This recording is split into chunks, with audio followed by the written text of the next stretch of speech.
Hello and welcome. I am Arumba. Thank you for joining me. So, we have a new patch out for Crusader Kings 2. It's patch 1.101. I have a condensed changelog here that I'm going to read through and just kind of give you my thoughts on it. Some of the changes that I think are really good and other ones that don't matter quite as much. And in the description of this video there will be a link to the patch notes if you want to download them in text format. You can also find them on the Paradox forums, but for some reason people seem to like to download it when I make videos like this, so I'll make it available to you here as well. So, major changes in patch 1.01. Added a retract vassal interaction. I played around with this a little bit and it's awesome. Basically, you had the transfer vassalage decision in the decisions menu, which would allow you to give away a vassal of yours to some other character who is high enough in rank that they could have that other character as a vassal. So for instance, I'm a king, I have a count beneath me, he should be de jure part of someone else's duchy. I can give that count to that duke. With me so far? The retract vassal interaction does the exact opposite, meaning that you're able to basically say, okay, that duke has land outside of his de jure territory and I want to clean up my borders. Well, it used to be that you'd have to retract the duchy from him, you'd have to just revoke it, and then become the duke, and then split up that whole thing, and it's just this messy, huge, big thing. Now, all you have to do is just retract the vassal from him. You can just take the vassal directly from him and give him to somebody else or keep him directly beneath you. Now you will incur tyranny, but it's not nearly as high as all the penalties and problems you'd have with normal previous to this CK2. The penalties that I saw, it was -10 if they're part of a de jure duchy that you own, and -15 if they're part of a duchy that you don't have any right to. Now, I'm assuming as well that if you actually have a claim to it that it'd be a little bit different, but I'm not 100% sure on that part. This is a major change here as well, disallowed the destruction of non-titular titles under Gavelkind. This is basically to prevent the pagans from doing everything that I did the last few days playing that game.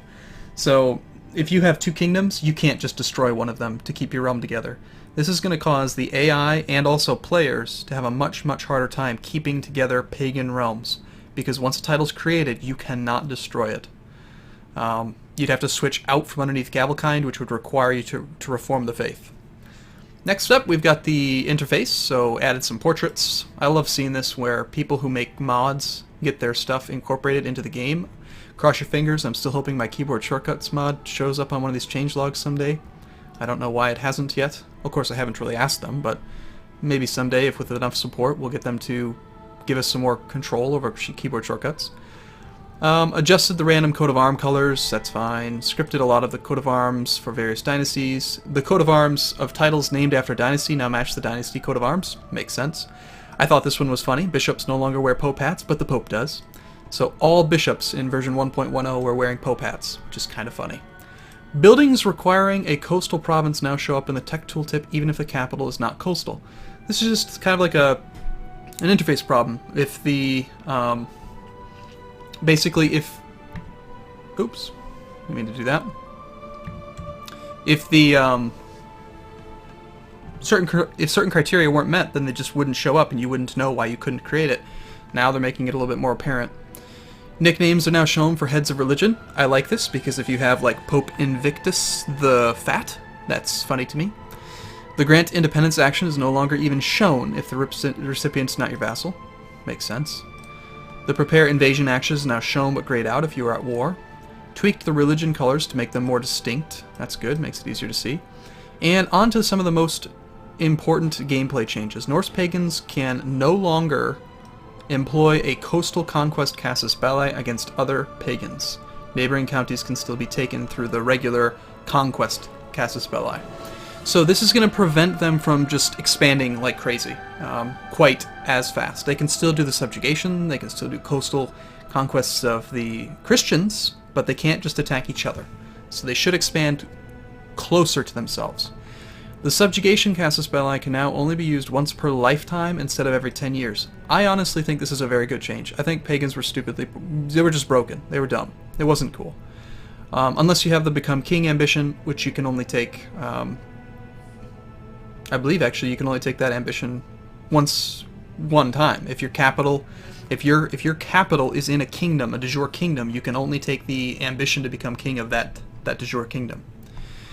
Characters with the Become King ambition gain and access to the Subjugation Casus Belli can no longer move their capital out of their de jure kingdom. This is to prevent you from doing it more than once. Subjugated rulers of another religion now get a smaller opinion bonus versus the winner, lasting for a shorter time. The normal subjugation bonus is positive 75 opinion, and I believe it lasts like 10 years. It's going to be less if you are subjugating other faiths. Fixed a bug where many vassalizing CBs, where the target's own counties would be seized when they should not be. Basically, the way it works is like this. If you're a count and you do a subjugation CB on another count, you're going to gain his titles because he cannot be a vassal to you because you're the same tier. If you're a duke and you do a subjugation casus belli, then he should keep his land and he should just become your vassal because he's below you. Tengri pagans are now limited to agnatic succession, meaning that women cannot inherit ever. The Joms Vikings now reform if the Reformation takes place. Fixed an issue where the primary heir under Gavelkind would not inherit the capital county. This just happened in my West African Pagans playthrough, which you may not have seen yet, and that's okay, it's a secret. Yeah, so the primary heir should always inherit the capital. That's just how it should be. This was a bug in the playthrough that I did, and it really threw me for a loop. I was really surprised by it, so I'm glad it was fixed. Also, this is very interesting, West African pagans can now also raid. I expected that they could, but as you'll see soon in my West African pagan playthrough, I was very surprised that you couldn't, and now they can. Lowered the spawn rate of the Old Gods rebels by 20%, so this is that faction-y type unit that spawns with an army. It was kind of spammy. I'm glad that that's changed. The Ghanan Band Mercenary Company, that's good, more mercenaries is good. Slavic Baltic and Finnish pagans now get a bonus to their levy sizes at the cost of their garrison bonus. Basically what that's saying is that the Slavic Baltic and Finnish pagans are now no longer considered defensive religions, they're now considered offensive religions. They have an increased levy, they don't have that plus 40% bonus like the West African pagans do. Court chaplain job events no longer restricted to men for pagans.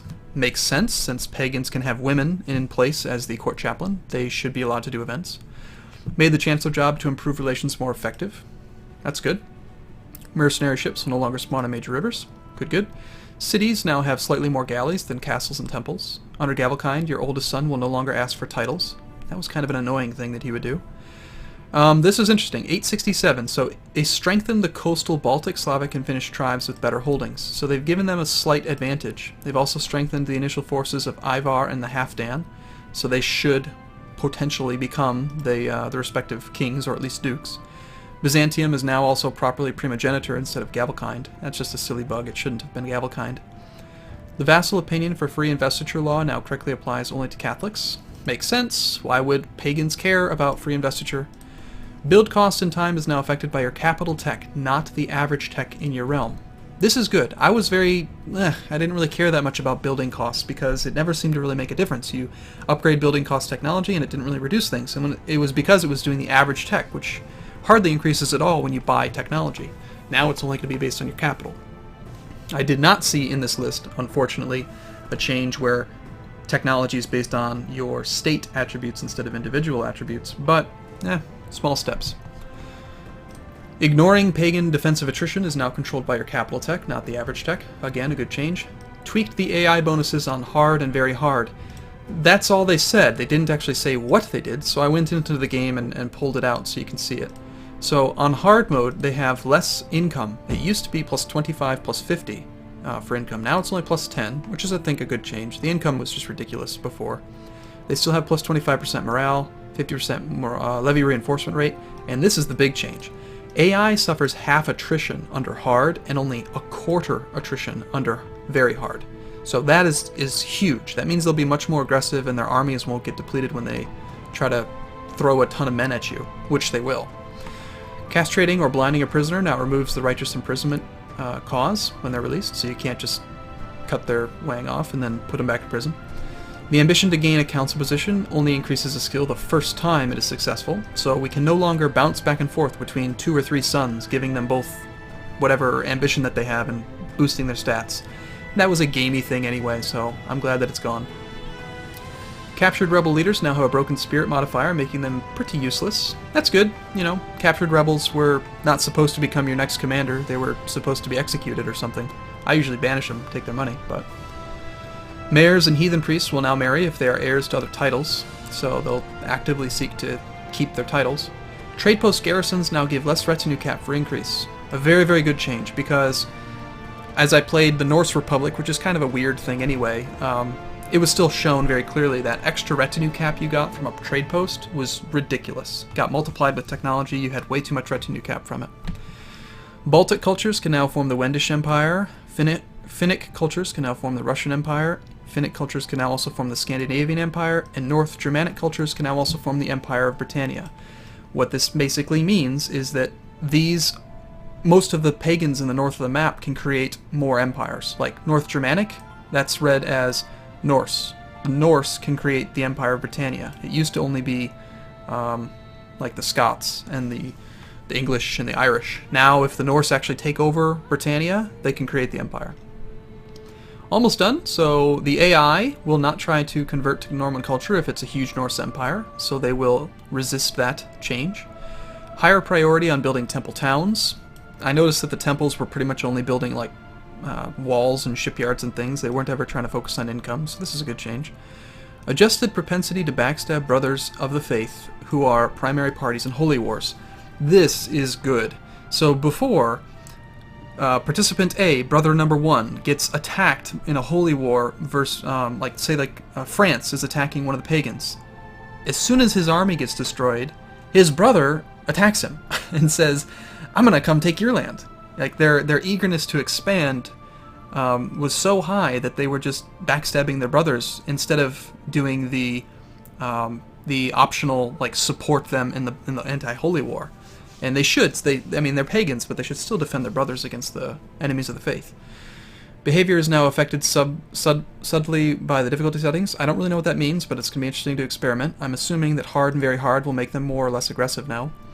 Will not agree to concubinage for title claimants, so they're not going to give you little girls who have claims to anything anymore. And a little bit for modding. They exported base revolt chants and the old gods revolt chants to defines, meaning that we can modify it more.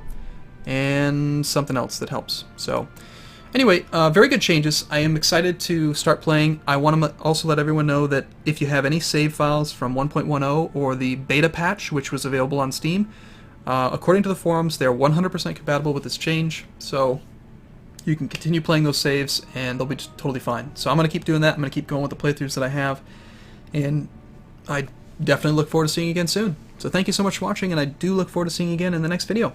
See you in a little bit.